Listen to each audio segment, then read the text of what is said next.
Hello students, कैसे हैं आप सब। हमने लास्ट क्लास में पढ़ा था मोशन अंडर ग्रेविटी और उससे लास्ट की 2 क्लासेस में उससे रिलेटेड न्यूमेरिकल किए थे।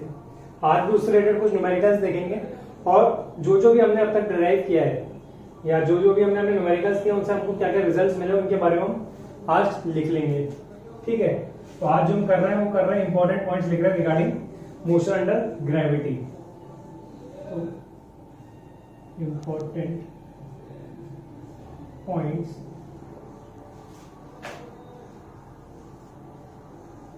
regarding motion under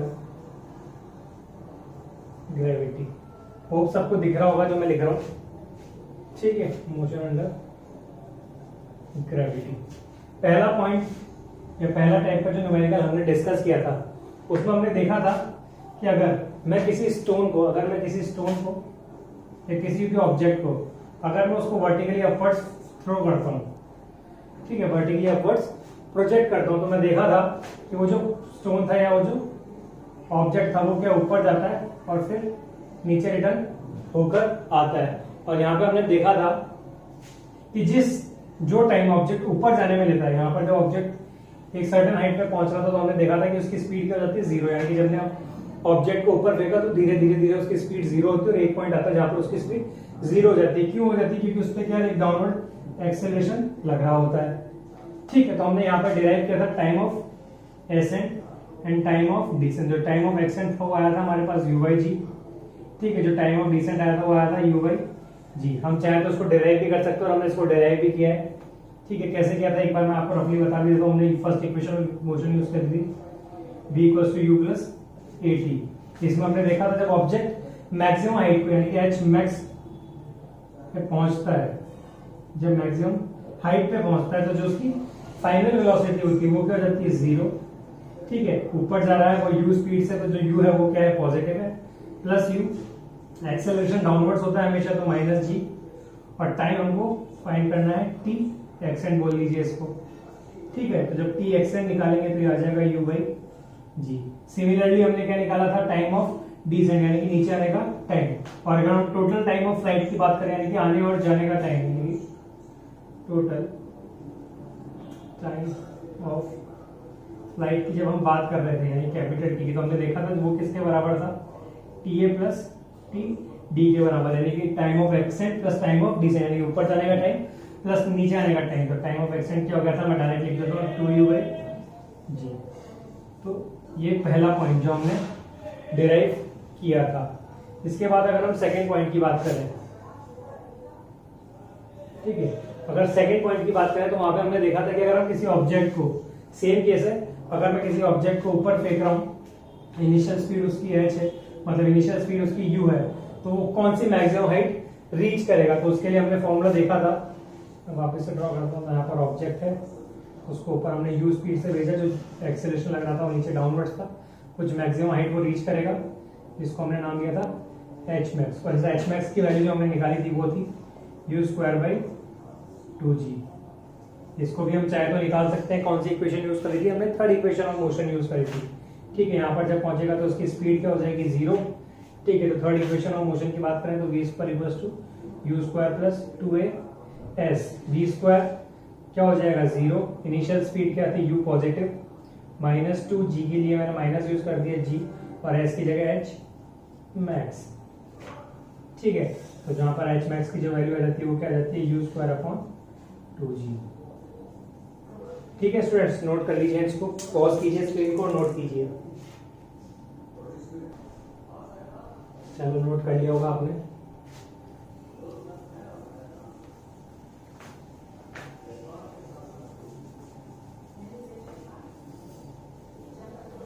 के बाद अगर अगले पॉइंट की बात करें अपन, तो थर्ड पॉइंट में हमने देखा था कि जब भी किसी ऑब्जेक्ट को अगर मैं क्या है हाइट से ड्रॉप कर रहा हूं, यानी कि अगर साइड की बात करूं मैं h मैक्स, ठीक है, इस हाइट से अगर मैंने किसी ऑब्जेक्ट को अगर ऊपर से नीचे की तरफ ड्रॉप किया, तो जब मैं इसको ड्रॉप कर रहा हूं तो जो इसकी इनिशियल स्पीड होगी वो क्या होगी, 0 होगी स्टूडेंट्स। ठीक है, तो यहाँ पर हमने देखा था कि अगर किसी ऑब्जेक्ट को ऊपर से ड्रॉ कर रहे हैं तो नीचे आने में जो उसको टाइम लगेगा, जो नीचे आने में उसको टाइम लगेगा वो कितना था students, p equals to under root 2h by g. क्या था, 2h बाई जी। इसको कहां से निकाला था हमने, इसको निकाला था using the second equation of motion. ठीक है, सेकंड इक्वेशन ऑफ मोशन क्या थी, s equals to ut plus half at square, a की जगह माइनस जी, s की वैल्यू माइनस h। ठीक है, ये जीरो हो जाता है तो हमारे पास जो वैल्यू बचती है वो क्या बचती है, अंडर रूट 2h बाई जी। यहाँ पर जो हमें ध्यान रखने की बात है वो ये है कि जो हाइट ली है हमने, जो हाइट है, height is from the point of projection, यानी कि हम जो भी हाइट लेंगे मोशन अंडर ग्रेविटी में वो कहां से लेंगे, जहां से हमने ऑब्जेक्ट को प्रोजेक्ट किया है। जैसे कि अगर मैं बात करूं, अगर मैं यहाँ इस पॉइंट से ऑब्जेक्ट को ऊपर प्रोजेक्ट कर रहा हूं तो मैं जो हाइट लूंगा वो यहाँ से लूंगा। अगर मैं यहाँ से किसी ऑब्जेक्ट को नीचे ड्रॉप कर रहा हूं तो मैं हाइट कहां से लूंगा, यहाँ से नीचे की तरफ लूंगा। ठीक है स्टूडेंट्स, तो इस बात का ध्यान रखना है कि हम हाइट कहां से लेंगे। ठीक है, अब अगर इसी को अगर हम देखें कि जैसे मैंने ड्रॉ किया, एक बंदा ऐसे हाइट पे टावर पे खड़ा था और उसने ऑब्जेक्ट को ड्रॉप किया। ठीक है, तो जो टाइम लगेगा वो क्या होगा, under root 2h by g. ठीक है, इस h हाइट के लिए अगर मान लीजिए कोई बंदा यहाँ पर खड़ा होता और वो यहाँ से कुछ आइटम को ड्रॉप करता, ठीक है, इसको हम स्मॉल h बोल देते हैं, तो जो टाइम होता तब भी क्या हो जाता है, under root 2h by g. ठीक है स्टूडेंट्स, तो ये हमारा हो गया थर्ड पॉइंट। इसके बाद अगर हम फोर्थ पॉइंट की बात करें, फोर्थ पॉइंट क्या होगा, अगर स्टूडेंट्स हम किसी ऑब्जेक्ट को अगर हाइट से ड्रॉप कर रहे हैं, ये h हाइट है, ठीक है, ये बंदा खड़ा है हमारे यहाँ पर और उसने क्या यहाँ से कुछ आइटम को वापस से ड्रॉप किया, तो इनिशियल स्पीड क्या होगी इसकी, 0। ठीक है, जो टाइम लेगा वो क्या होगा, t equals to under root 2h by g. ठीक है, जब बॉल यहाँ पर आएगी नीचे, ठीक है, तो इसकी कुछ वेलोसिटी होगी, 0 तो नहीं होगी क्योंकि जब नीचे आएगा तो उसके पास क्या है, ग्रेविटेशनल एक्सेलरेशन लग रहा है डाउनवर्ड्स। ठीक है, तो जो यहाँ पर हमने स्पीड निकाली वो थी students under root 2g h, under root 2g h। इसको भी हम using the third equation of motion निकाल सकते हैं, v square equals to u square plus 2g h। ठीक है, तो जो u स्क्वायर है वो क्या है, 0 है, तो v स्क्वायर क्या आ जाएगा, नेगेटिव साइन लगाया है नहीं क्योंकि g भी नेगेटिव होगा और h भी नेगेटिव होगा तो वो पॉजिटिव हो गया है, अंडर रूट 2g h। ठीक है स्टूडेंट्स, ये हमारा फोर्थ पॉइंट था, ये हमने डिराइव भी किया हमारे न्यूमेरिकल्स में। ठीक है, नोट कीजिए इसको। चलिए आगे देखते हैं, सबने नोट कर लिया होगा इसको तो। चलो, इसके बाद हमने देखा था कि हम बार बार इसको यूज कर रहे थे। फिफ्थ पॉइंट की बात करूं मैं, अगर क्या, अगर किसी ऑब्जेक्ट को मैंने ऊपर प्रोजेक्ट किया, ऊपर प्रोजेक्ट किया, तो उसको मैं जब ऊपर प्रोजेक्ट कर रहा था, यानी किसी ऑब्जेक्ट को जब मैं ऊपर भेज रहा था तो उसके बाद जो स्पीड थी वो क्या थी, u थी। ठीक है, और जब वो वापस आ रहा था, जब वो वापस आ रहा था तब भी उसकी स्पीड क्या थी, u थी। पर जो डिफरेंस था वो क्या था स्टूडेंट्स, कि उसका जो डायरेक्शन था वो क्या था, अपोजिट था। और हमने ये भी देखा कि जैसे जैसे ऑब्जेक्ट ऊपर जा रहा था, जैसे जैसे ऑब्जेक्ट ऊपर जा रहा था वैसे वैसे उसकी स्पीड क्या हो रही थी, कम हो रही थी। ठीक है, अगर मैं किसी इस पॉइंट की बात करूं तो मान लीजिए अगर यहाँ पे स्पीड 20 रही होगी, अगर यहाँ पर स्पीड 20 रही होगी तो इस पॉइंट की स्पीड भी क्या रहेगी, 20 रहेगी। अब मान लीजिए ऑब्जेक्ट ऊपर गया, उसकी स्पीड हो गई 18, यहाँ पर कहीं पर पहुंचा उसकी स्पीड हो गई 5, और यहाँ टॉप पर जाएगा तो क्या हो जाएगी उसकी 0।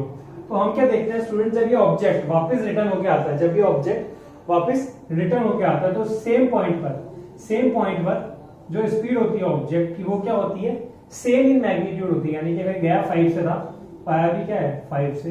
ये गया अगर 18 से इस पॉइंट पे तो आया भी किससे, 18 से। पर जो डिफरेंस है वो बट जो डिफरेंस है वो किसका है, डायरेक्शन का। यानी कि इस पॉइंट पे जो डायरेक्शन था वो क्या था, अपवर्ड्स, इस पॉइंट पे जो डायरेक्शन है वो क्या है, अपवर्ड्स। और अगर यहाँ पर देखें तो यहाँ पर जो डायरेक्शन है वो क्या है, डाउनवर्ड्स। तो अपन यहाँ पर क्या बोल सकते हैं कि at the same point, at the same point, the magnitude of the velocity at the same point, the magnitude of the velocity is same but the direction of the velocities are opposite। और हमने यहां पर ये भी देखा था कि अगर किसी सेम पॉइंट की बात करें, ठीक है, तो जो टाइम यहां से यहां जाने में लगेगा वही टाइम यहां से यहां आने में लगेगा, जो टाइम यहां से यहां पर लगेगा वही टाइम यहां से यहां पर लगेगा। ठीक है, तो अगर सेम पॉइंट की बात करें तो सेम पॉइंट पे जो डिस्टेंस होगी वो भी सेम होगी। ठीक है, जो टाइम होगा वो भी सेम होगा। अगर मैं इसको हाइड कर दूं यहाँ पर, तो यहां से लेके यहां तक की डिस्टेंस भी सेम होगी और यहां से लेके यहां तक, मतलब इन दोनों पॉइंट्स की डिस्टेंस सेम होगी। जितना टाइम यहां से यहां तक लगेगा उतना ही टाइम यहां से यहां तक लगेगा। ठीक है स्टूडेंट्स, ये हो गया हमारा 5th पॉइंट। इसके बाद अगर हम 6th पॉइंट की बात करें तो पहले इसको नोट कर लीजिए, फिर 6th पॉइंट की बात करते हैं। स्क्रीन को पॉज कीजिए और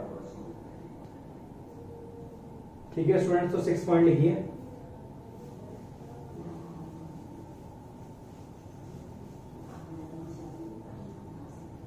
पॉइंट क्या बोलता है, when a particle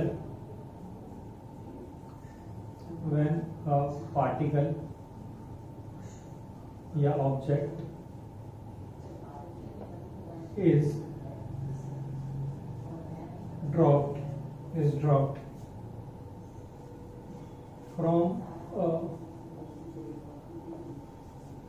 from a moving frame such as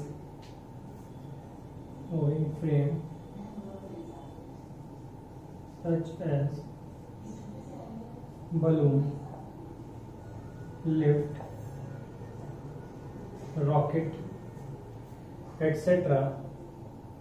When a particle or object is dropped from a moving frame such as balloon, lift, etc., then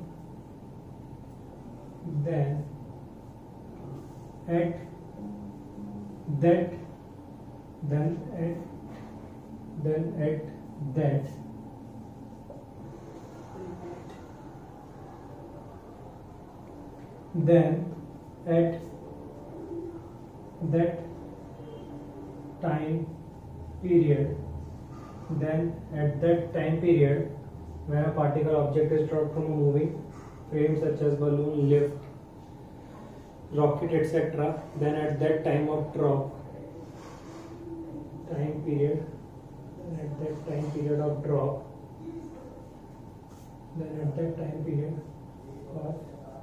drop, initial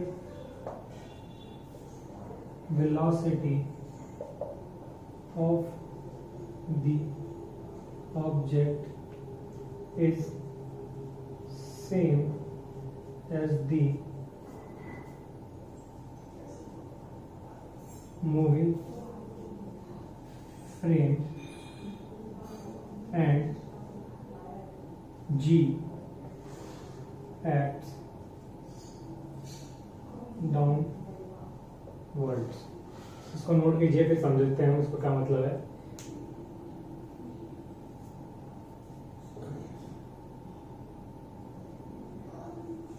Velocity of the object is same as the moving frame। एक चीज यहाँ पर add कर लीजिएगा, moving frame at that instant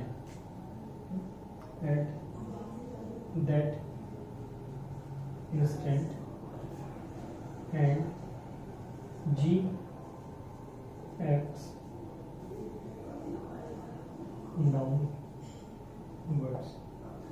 ठीक है, अब अगर हम इस पे ध्यान दें तो हमने एक न्यूमेरिकल किया था जिसमें हमने क्या बात करी थी कि एक बलून था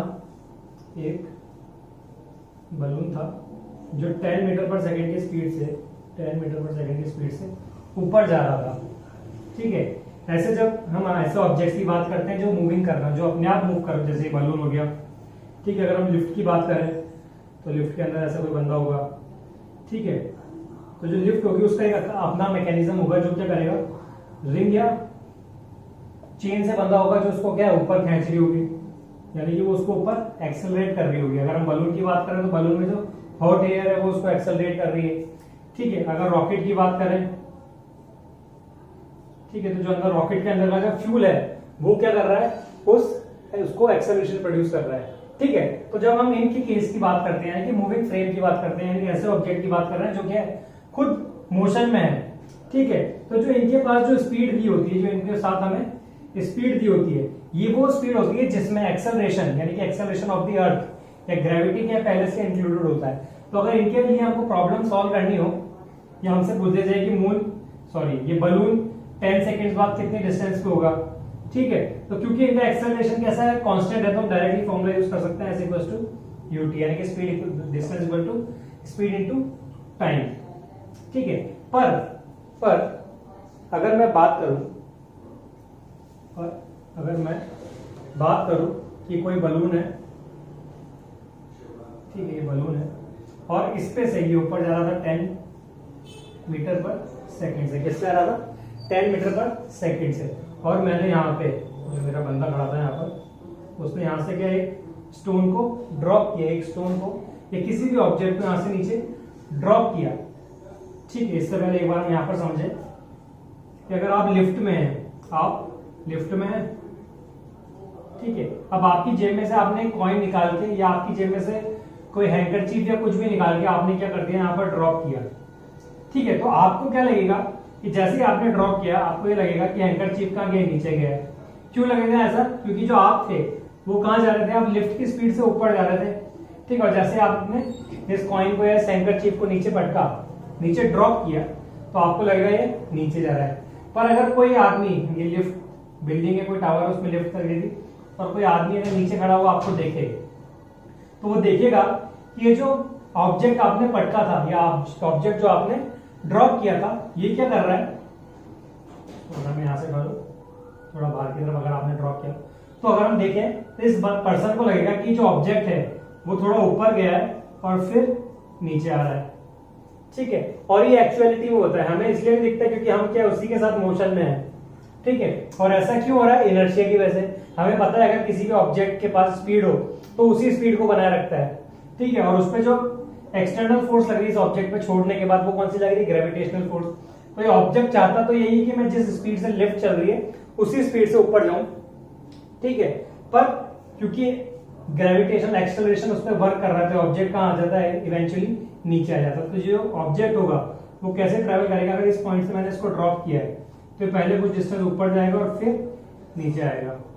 ठीक है, तो ऐसा हर मूविंग ऑब्जेक्ट के साथ होता है। अगर आप मान लीजिए, अगर आपको मैं कहीं, या आप बस में से उतरते हैं, ठीक है, अगर आप बस में से उतरे हैं, ठीक है, तो बस कंडक्टर हमेशा बोलता है कि जब चलती बस में से कूदे, जब चलती बस में से कूदे तो किधर देख के कूदे, आगे देखकर कूदे।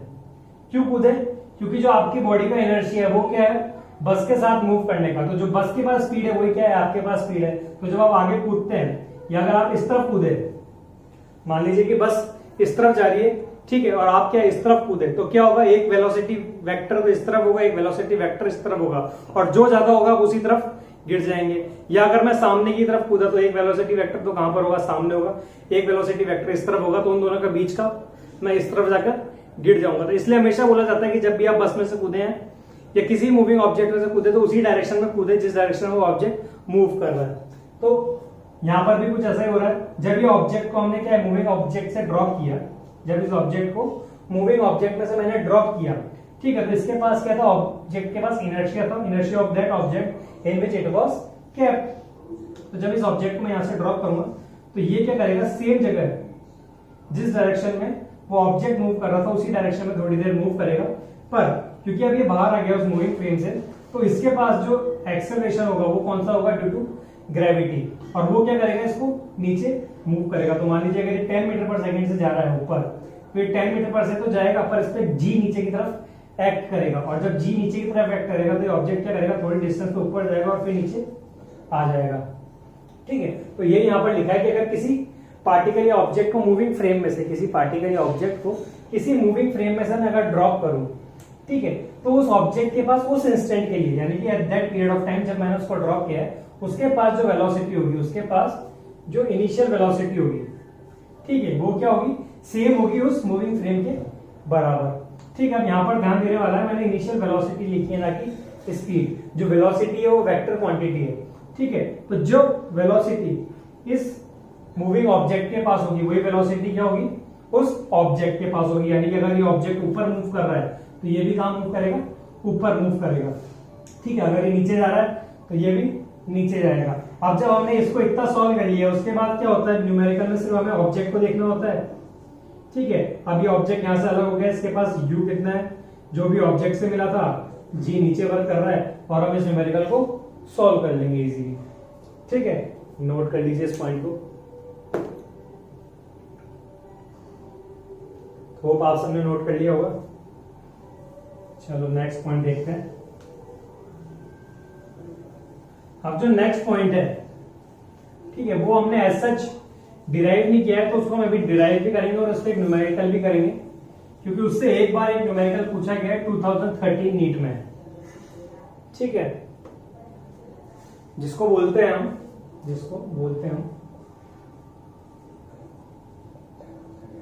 Galileo's law of odd numbers. ठीक है, ये लॉ क्या बोलता है, ये लॉ ये बोलता है कि the direction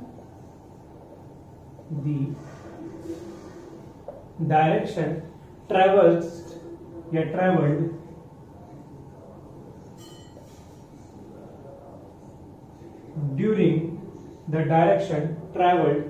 during equal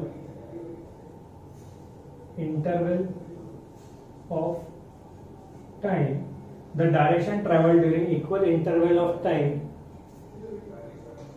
by a body freely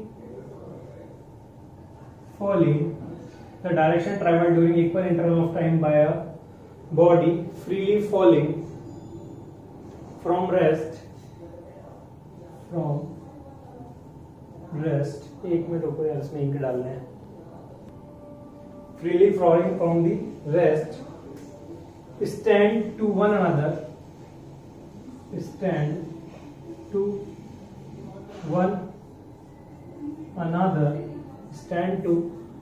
another in the same ratio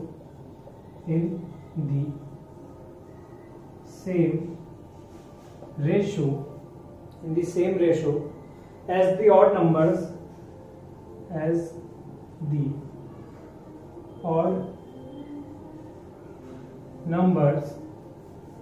the odd numbers beginning with the unity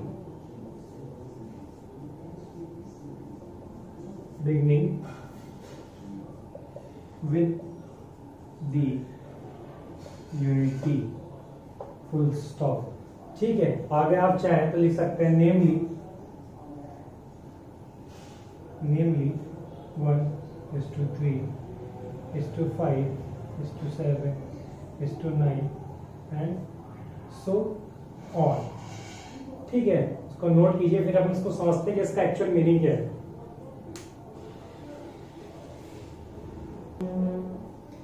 चलिए देखिए क्या बोलता है ये, the direction travelled during equal interval of time by a freely falling body. The direction travelled during equal interval of time by a freely falling object from rest stand to one another in the same ratio as the odd number. जैसे कि ये, यानी कि क्या बोला है, जब कई ऑब्जेक्ट, जैसे ये कोई ऑब्जेक्ट है जो फ्रीली फॉल हो रहा है, ठीक है, अब अगर हम उसकी इक्वल इंटरवल ऑफ टाइम की बात करें तो फ्रीली फॉलिंग ऑब्जेक्ट होगा, कुछ देर बाद वो यहाँ पर होगा, कुछ देर बाद वो यहाँ पर होगा, और कुछ देर बाद वो यहाँ पर होगा। ऐसी कुछ उसकी पोजीशन होगी जब वो नीचे फॉल हो रहा होगा। ठीक है, मान लेते हैं कि यहाँ से यहाँ आने में, यहाँ से यहाँ आने में, यहाँ से आने में जो उसने टाइम लिया वो इक्वल है, यानी कि यहाँ पे 0 था उसका टाइम, t = 0, यहाँ पर t, यहाँ पर 2t, यानी कि t टाइम यहाँ पर, t टाइम यहाँ पर, तो 2t, और यहाँ से यहाँ आने में उसका टाइम हो गया 3t, यानी कि यहाँ तक t, यहाँ तक 2t, और यहाँ से लेके यहाँ तक का 3t। ठीक है, अभी जो बोल रहा है, क्या बोल रहा है कि जो tend to one another in the same ratio as the odd numbers, यानी कि बात कर रहा है इनके डिस्टेंस की। अगर इस ऑब्जेक्ट की यहां से लेके यहां तक की डिस्टेंस की बात करी जाए तो h1 होगी, ठीक है, assuming that from this to this position is h1, from here it's h2, यहां से यहां तक जो बाकी बची हुआ है h3। तो ये क्या बोलता है कि जो h1 is to h2 is to h3 होगा, इनके बीच की डिस्टेंस का जो रेशियो होगा 1:3:5 का होगा। अगर और भी आगे की बात करें तो 7:9 एंड सो ऑन चलता जाएगा। इसको हम प्रूव भी कर सकते हैं, तो चलिए इसको प्रूव करके देखते हैं कि मैंने क्या बोला और ये कैसे पॉसिबल है। ठीक है, तो मैं इसको एक बार इरेज कर देता हूं और हम Galileo law of odd number को प्रूव करते हैं।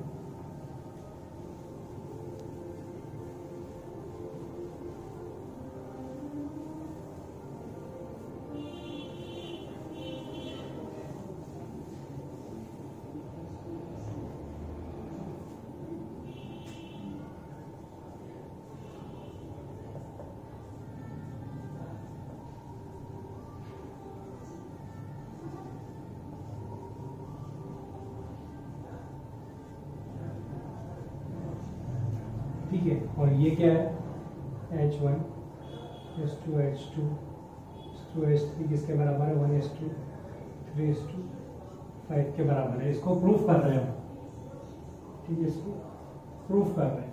ठीक है, तो हम मान लेते हैं कि एक ऑब्जेक्ट है जिसको हमने फ्रीली ड्रॉप फॉल किया है, तो जब ये ड्रॉप होगा तो इसकी इनिशियल स्पीड होगी 0, कुछ देर बाद वो यहाँ पर होगा, कुछ देर बाद वो यहाँ पर होगा और कुछ देर बाद वो यहाँ पर होगा। यहाँ से यहाँ तक की जो डिस्टेंस होगी वो h1, यहाँ से यहाँ तक की h2 और यहाँ से लेके यहाँ तक की h3 डिस्टेंस होगी। ठीक है, ये तो सबको पता ही है कि जब ऑब्जेक्ट नीचे गिरेगा तो उसकी जो डिस्टेंस है हर टाइम के साथ क्या होगी, बढ़ती जाएगी। क्यों होगी? क्योंकि यहाँ पर उसकी स्पीड 0 थी। ठीक है, यहाँ पर आएगा इस पॉइंट पे, जब 1 सेकंड बाद यहाँ पर पहुंचेगा या t टाइम बाद यहाँ पर पहुंचेगा। ठीक है, तो उसके बाद कुछ स्पीड होगी, कुछ स्पीड होगी। अब उस स्पीड पे भी वो एक्सेलरेट होगा, तो यहाँ से लेके यहाँ तक के बाद जो है उसके पास स्पीड है, तो जो डिस्टेंस ट्रेवल करेगा वो ज्यादा होगा। इस पॉइंट पे पहुंचेगा तो उसके बाद और भी ज्यादा स्पीड होगी, तब वो जो एक्सेलरेट करेगा और जो डिस्टेंस ट्रेवल करेगा वो क्या होगी, ज्यादा होगी। तो हम यहाँ मान लेते हैं कि यहाँ पर t = 0 पे था, यहाँ पर t पे था, यहाँ से लेके यहाँ तक का टोटल टाइम 2t और यहाँ से लेके यहाँ तक का टोटल टाइम 3t, और जो ऑब्जेक्ट का बात हो गया। ठीक है, तो हम using the second equation of motion इसको सॉल्व करने की कोशिश करते हैं। Using second equation of motion, second equation of motion क्या है, और जो g लग रहा होगा वो कहां पर लग रहा होगा, नीचे लग रहा होगा। ठीक है, s = ut + ½ at²। अगर हम हाइट की बात करें, पहले केस की बात करें जब डिस्टेंस h1 है, ठीक है, तो डिस्टेंस क्या हो जाएगी -h1। क्यों? क्योंकि ऑब्जेक्ट कहाँ है, नीचे की तरफ जा रहा है, तो डिस्टेंस h1। इनिशियल स्पीड 0 थी तो ये 0 हो जाएगी, और बाकी सब केसेस में भी क्या होगी, वो 0 रहेगी, तो उसको हम निगलेक्ट कर देते हैं। -1/2 g की वैल्यू नीचे नेगेटिव आएगी, इसलिए मैंने बाहर g ले लिया है, और टाइम t²। ये पहला केस हो गया स्टूडेंट्स। अगर दूसरे के लिए बात करें तो अब जो हाइट होगी वो h1 + h2 होगी, होगी नहीं होगी, तो हम यहाँ पे लिख लेते हैं h1 + h2 के लिए सेम वापस से ये फॉर्मूला लगा रहा हूँ। ठीक है, इनिशियल स्पीड 0 है तो -1/2 g, और अब जो टाइम है यहाँ से लेके यहाँ तक का वो कितना है 2t, तो 2t का स्क्वायर। ठीक है, तो वो क्या हो जाएगा 40²। इसको सेकंड इक्वेशन नाम दे देते हैं। ठीक है, अब क्या करते हैं हम सेकंड में से फर्स्ट को माइनस कर देते हैं, सेकंड में से फर्स्ट को माइनस कर देते हैं, तो हम देखेंगे कि जब इसमें से हम इसको माइनस करेंगे तो हमारे पास बचेगा, यहाँ बचेगा h2, यहाँ बचेगा 1 - 2g 3t²। ठीक है, ये हमारे पास h2 की वैल्यू आएगी। चाहे तो यहाँ पे सॉल्व भी कर सकते हैं कि h1 से नेगेटिव कैंसिल आउट हो जाएगा, तो h1 + h2 = ½ g 40² -h1 -½ g t²। तो इसमें से इसको माइनस किया तो कैंसिल आउट हो जाएगा, यहाँ बचेगा h2। ठीक है, 1/g को कॉमन ले लिया, 1/2g को कॉमन ले लिया, तो 40² -t² करेंगे तो हमारे को क्या मिलेगा, h2 = 1/2g 3t²। स्क्वायर, जो कि मैंने यहाँ पर लिखा हुआ है। चलिए अब आगे का स्टेप देखते हैं। ठीक है, वापिस से फॉर दी थर्ड पोजीशन के लिए लगा रहा हूँ। इक्वल टाइम पीरियड की बात चल रही थी यहाँ पर। ठीक है, तो अब जो टोटल डिस्टेंस होगी वो क्या हो जाएगी स्टूडेंट्स, h1 प्लस h2 प्लस h3, नेगेटिव साइन क्योंकि प्रोजेक्शन का है नीचे की तरफ, माइनस 1/2 g, और इस बार जो स्टूडेंट्स टाइम होगा वो कितना है 3t। ठीक है, तो 3t का स्क्वायर कितना हो जाएगा 9t। ये हो गई हमारे पास थर्ड इक्वेशन।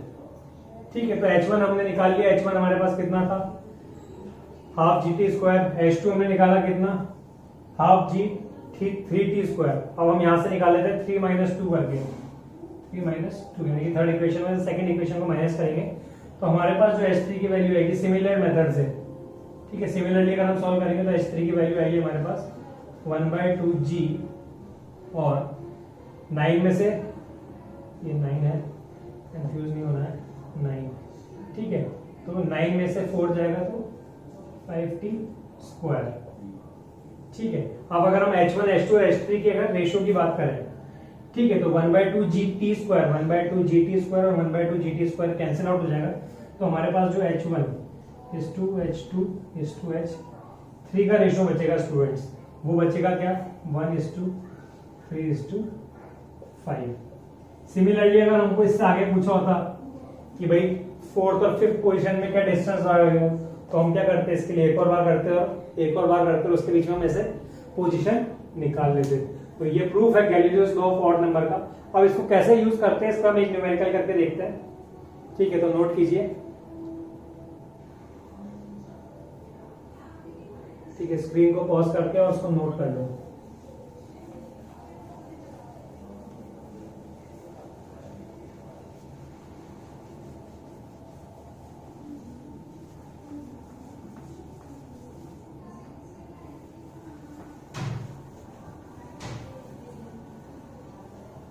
ये जो क्वेश्चन है ये नीट 2013 में है, नीट 2013 में है। ठीक है, क्या बोलता है, a stone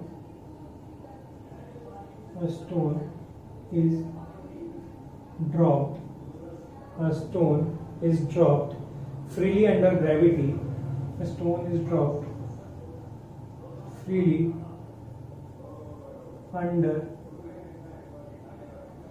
gravity. A stone is dropped freely under gravity. It covers distances. It covers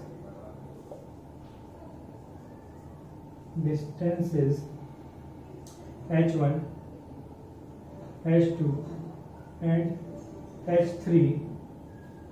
It covers distances h1, h2, h3 in first 5 seconds, in the next 5 seconds, and in the next 5 seconds respectively. ठीक है, the relation between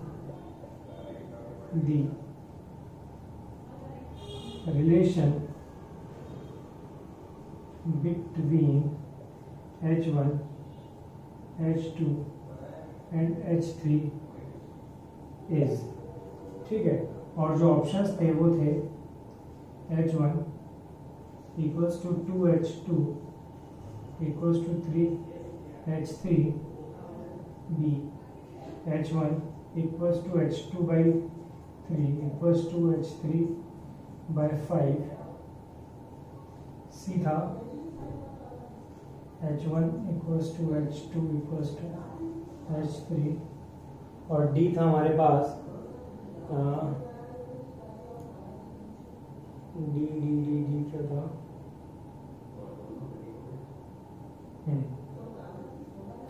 h1 equals to 3h2 and h2 equals to 5h3। इस तरीके से हमको option दिए हुए थे। हमें क्वेश्चन पूछा था कि एक स्टोन है जिसको क्या फ्रीली अंडर ग्रेविटी ड्रॉप किया गया। तो अगर हम सॉल्यूशन की बात करें तो एक स्टोन था जिसको फ्रीली ड्रॉप किया गया है, ठीक है। It covers distances h1 h2 और h3 in the first 5 second में उसने h1 डिस्टेंस कवर किया, ठीक है। नेक्स्ट 5 सेकंड में उसने h2 डिस्टेंस कवर किया है, यहाँ से यहाँ तक का टाइम 5 सेकंड। नेक्स्ट 5 सेकंड यानी कि 10 सेकंड की बात कर रहे हैं, और नेक्स्ट 5 सेकंड यानी कि 15 सेकंड में उसने कितनी डिस्टेंस कवर करी है, h3 डिस्टेंस कवर की है। तो हमें पता है due to Galileo's laws of odd number से कि यहाँ से लेके यहाँ तक और यहाँ से लेके यहाँ तक के बीच की डिस्टेंसेस क्या है, h1 अगर h2 h3 की बात करें तो हमारे पास रेशियो था 1:3:5 का, ठीक है। पर ऐसा कोई ऑप्शन दिया हुआ नहीं है तो हमको ऑप्शन मैच करना पड़ेगा, ठीक है। तो अगर हम इन दोनों की बात करें यानी कि h1 h2 h2 की ये रेशियो था 1:3, यानी कि अगर h1 की डिस्टेंस 10 है तो h2 की डिस्टेंस जो कितनी है 30 है। और यहाँ पर अगर हम ऐसा ऑप्शन की देखें h1 h2 की बात करें तो अगर यहाँ पे हम h1 की वैल्यू कितनी पुट करते हैं 10 पुट करते हैं, ठीक है। तो h2 की वैल्यू कितनी हो जाएगी, हाफ हो जाएगी भैया, नीचे 2 आ जाएगा तो h2 की वैल्यू कितनी हो जाएगी 5। अगर यहाँ पर बात करते हैं h1 की वैल्यू 10 है तो h2 की वैल्यू भी कितनी होनी चाहिए 10 होनी चाहिए, तो वो यहाँ से आ रहा है, ठीक है। यहाँ पर नहीं आ रहा, यहाँ पर नहीं आ रहा, ठीक है। तो अगर हम यहाँ पर इसको सॉल्व करें तो हम देखेंगे कि जो हमारे पास आंसर आएगा वो आएगा कुछ h1 = h2/3, ठीक है, = h3/5। तो ये हमारे पास आंसर आ जाएगा। और चाहे तो हम इसको सॉल्व करके भी देख सकते हैं जो भी हमने इससे प्रीवियस मेथड में देखा था, ठीक है। तो ये हमारा आंसर हो गया, ठीक है। नोट कीजिए, होप सबको समझ में आया हुआ है। चलिए एक दो क्वेश्चन और करते हैं और उस टॉपिक को एंड करते हैं।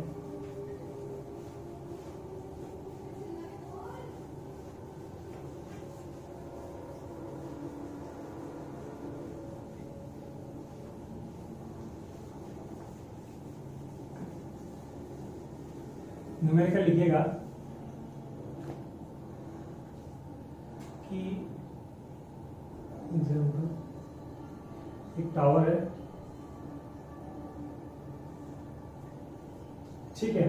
यहां से एक बॉल ड्रॉप की गई है, ड्रॉप इनिशियल स्पीड 0। जब ये बॉल चलकर यहाँ पर पहुंचती है तो यहाँ पर एक और बंदा खड़ा है, जैसे ही बॉल यहाँ पर पहुंचती है एक और बॉल यहाँ से ड्रॉप कर देता है, ठीक है। तो अब ये दोनों बॉल्स नीचे जा रही हैं, ठीक है। इसको ए बॉल नाम दे देते हैं, इसको बी बॉल नाम दे देते हैं।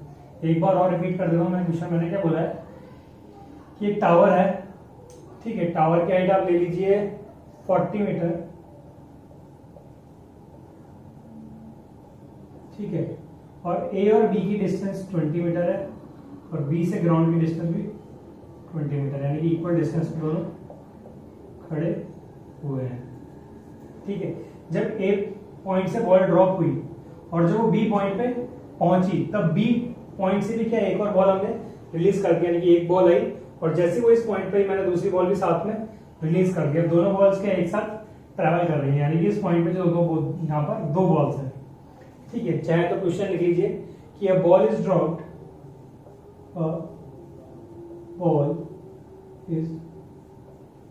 dropped from point A. A ball is dropped from point A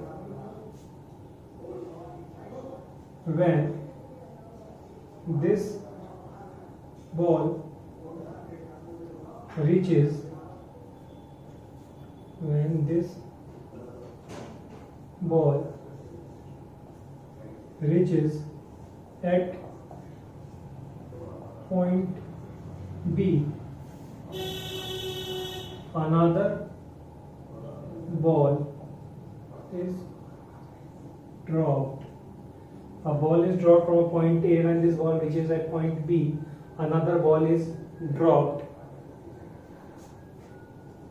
at the same time. Find the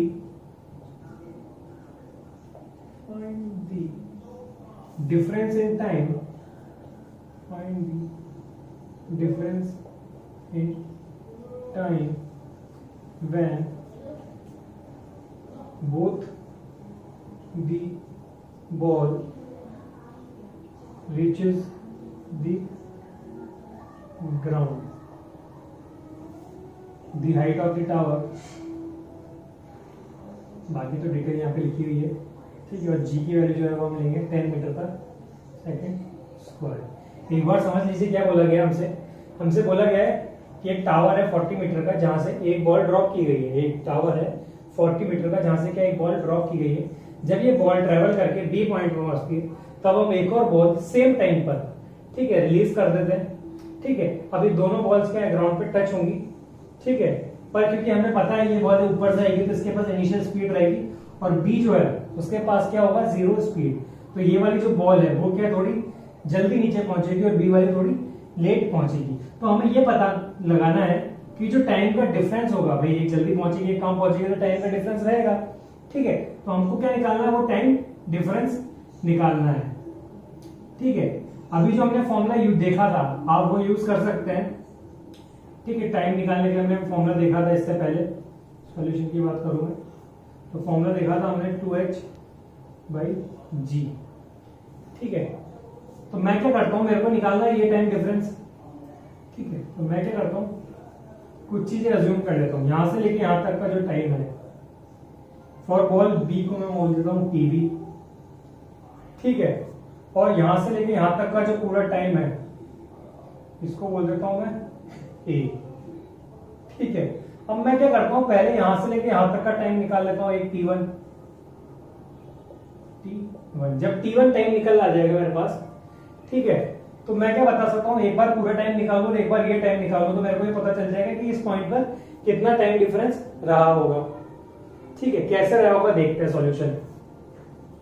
solution की बात करें हम तो पहले मैं TA की बात कर रहा हूं, ठीक है। तो हमें फॉर्मूला पता है क्या होता है, 2h/g। अब मैं डायरेक्ट कर रहा हूं, ठीक है, ध्यान देना, ठीक है।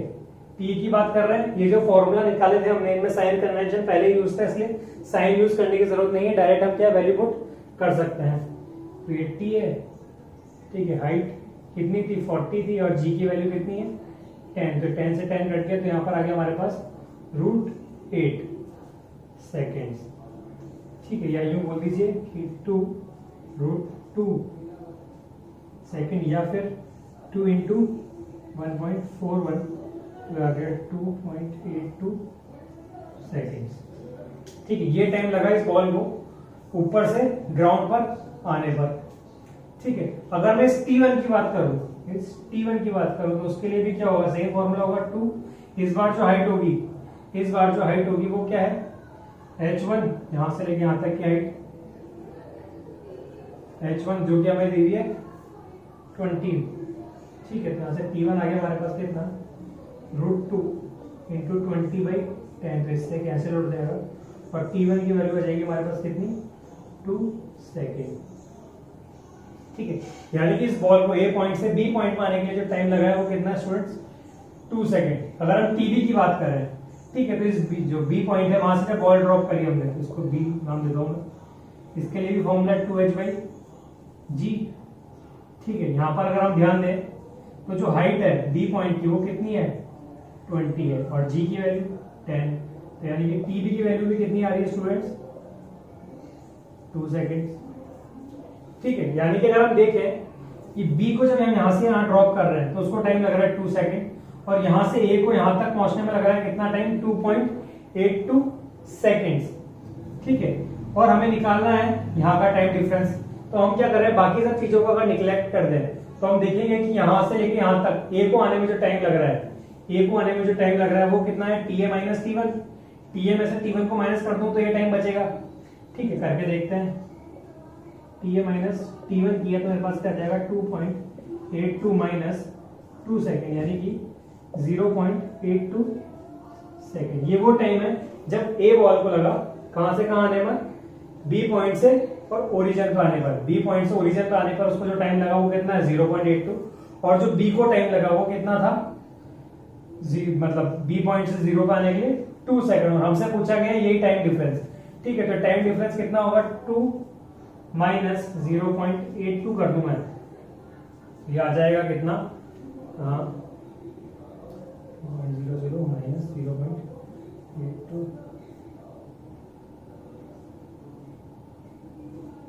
1.70 सेकेंड के आसपास आ जाएगा कुछ, सॉरी 1.72 कैसे आएगा,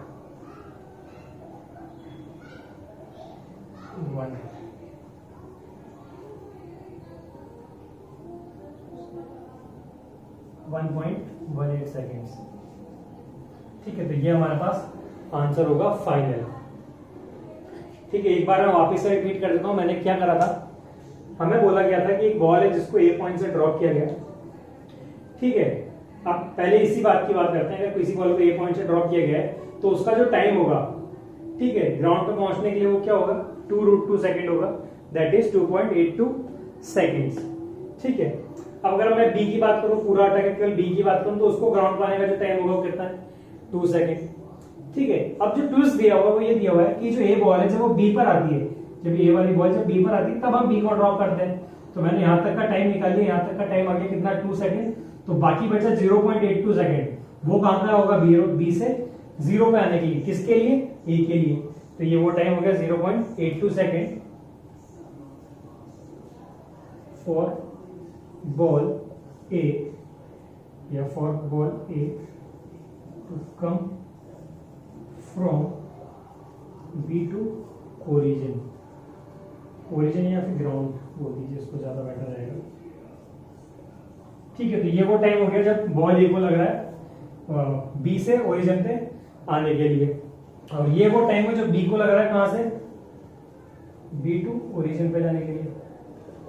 और अगर इसकी बात करें तो ये ए टू ओरिजिन का टाइम है। ठीक है, और ये वाला जो टाइम है इसकी अगर बात करें तो ये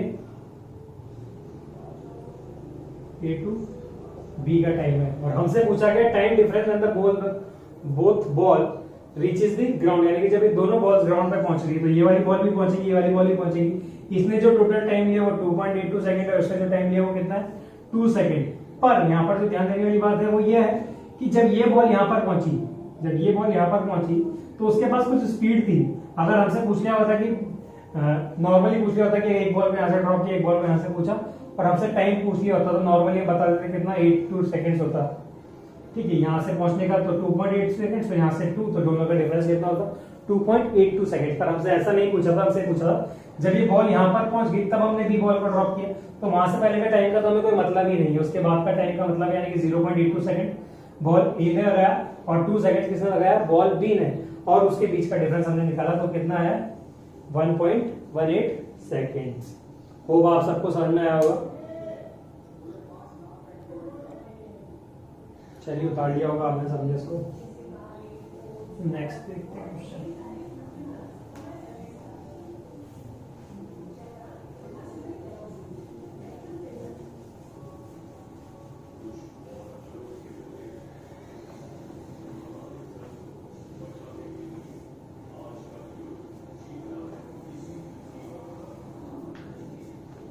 देखिए क्या दिया है, क्वेश्चन दिया है कि एक टावर है, टावर की हाइट दी हुई है 500 मीटर। ठीक है, यहां से एक बॉल ड्रॉप की गई है। ठीक है, ये बॉल यहाँ पहुंचेगी नीचे ग्राउंड पे, एक बंदा यहाँ पर खड़ा है। ठीक है, और इस तरफ भाग रहा है। ठीक है, अभी जो बंदा है, ठीक है मिंटू, ये क्या चाहता है कि ये भागकर इतनी स्पीड से भागे, टावर और इस बंदे के बीच की जो डिस्टेंस है 100 मीटर है, और ये जो बंदा है वो कांस्टेंट स्पीड से दौड़ रहा है। कैसे स्पीड से, कांस्टेंट स्पीड से।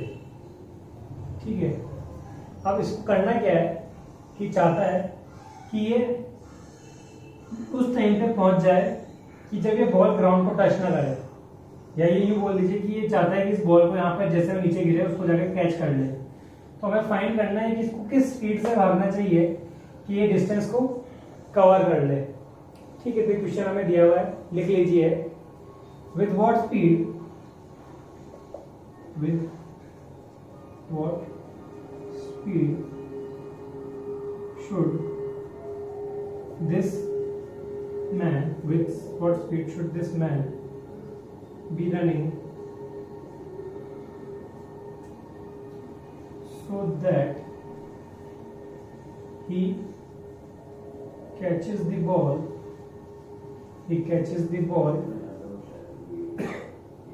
just before hitting the ground. The man is running with constant speed. ये हमें डाटा गिवन है। ठीक है, catches the ball just before hitting the ground या स्ट्राइकिंग द ग्राउंड। ठीक है, जो जी एक्सेलरेशन है वो नीचे की ओर चल रहा है जी, और जी की वैल्यू है 10 मीटर पर सेकेंड स्क्वायर, ये हमें गिवन है। अब इस टाइप के क्वेश्चन में हम क्या करते हैं कि हमें पता है कि जो बंदा है कांस्टेंट स्पीड से भाग रहा है। कांस्टेंट स्पीड यानी कि जो इसका एक्सेलरेशन होगा वो क्या होगा, जीरो होगा। क्या होगा, जीरो होगा। इस टाइप के क्वेश्चन में हम क्या करते हैं कि हमें कोई टावर दिया हुआ है जो 500 मीटर का है या जो भी हाइट की होगी। ठीक है, हमें एक बॉल दी है, वो नीचे ड्रॉप करेगी। ठीक है, और हमें बोला गया है कि एक पर्सन है जिसको इस बॉल को कैच करना है। ठीक है, तो वो टाइम फाइंड कीजिए या वो स्पीड फाइंड कीजिए ये पर्सन यहाँ पर पहुंच जाए, उस बॉल को कैच कर ले। तो हम क्या फाइंड कर सकते हैं, मिनिमम टाइम निकाल सकते हैं कि अगर वो इस टाइम में पहुंच जाए तो बॉल को कैच कर सकता है। उससे ज्यादा हो तो भी कर सकता है, पर उससे कम होगा तो नहीं कर पाएगा। इस केस के लिए क्या करेंगे, हम पहले टाइम फाइंड कर लेंगे इस बॉल को, इस ऑब्जेक्ट को नीचे गिरने में कितना टाइम लगता है। ठीक है, तो देखिए सॉल्यूशन। ठीक है, अब डायरेक्ट फॉर्मूला यूज कर रहा हूँ क्योंकि हमने सब फॉर्मूले देख लिए। हमें पता है टोटल टाइम लगेगा इस बॉल को नीचे आने के लिए, वो क्या होगा 2h/g, ये होगा, सबको पता है। ठीक है, और हाइट जो हमें दी हुई है वो कितनी दी हुई है 500, और g की वैल्यू कितनी है 10।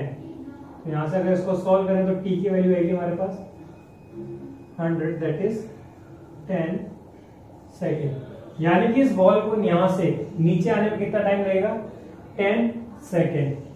ठीक है, और हमें पता है कि जो बंदा है 100 मीटर की डिस्टेंस भाग रहा है किससे, कांस्टेंट स्पीड से। ठीक है, तो हम इसकी स्पीड निकाल सकते हैं जब हमें पता है कोई बंदा कांस्टेंट स्पीड या जीरो एक्सेलरेशन से चल रहा होता है। ठीक है, कांस्टेंट स्पीड से आता है, तब हम फॉर्मूला कौन सा लगाते हैं स्पीड का, speed equals to distance upon time, या s/t बोल दीजिए अपने यहाँ पर, s/t। ठीक है, तो हम क्या करेंगे, डिस्टेंस जो है हमारे पास वो कितनी दी हुई है 100 मीटर, और जो टाइम है वो कितना है 10 सेकेंड। तो अगर हम स्पीड की बात करें तो वो कितना आ जाएगा 10 मीटर पर सेकेंड। यानी कि वो मिनिमम स्पीड है जिससे उस बंदे को भागना है मिंटू को, ताकि वो यहाँ पर पहुंच सके और उस बॉल को कैच कर सके। अगर इससे ज्यादा स्पीड होगी तो भी क्या है, उस बॉल को कैच कर सकता है, पर अगर इससे स्पीड कम हुई तो वो क्या यहीं कहीं पहले रह जाएगा और वो बॉल जमीन को, ग्राउंड को स्ट्राइक कर जाएगी। ठीक है, तो नोट कीजिए इसको। ठीक है, अब ये जो चैप्टर है या जो टॉपिक है मोशन अंडर ग्रेविटी, इसमें बहुत सारे तरह के सवाल बनते हैं। हमने कुछ मेजर टाइप की जो भी प्रॉब्लम्स बनती थी उस पर हमने डिस्कस किया है कि कैसे कैसे सॉल्व करते हैं। ठीक है, अब नेक्स्ट क्लास से नेक्स्ट टॉपिक स्टार्ट करेंगे। ठीक है, और इससे रिलेटेड कोई भी डाउट हो तो आप मुझे व्हाट्सएप कर सकते हैं। ठीक है, चलिए, थैंक यू, मजे कीजिए।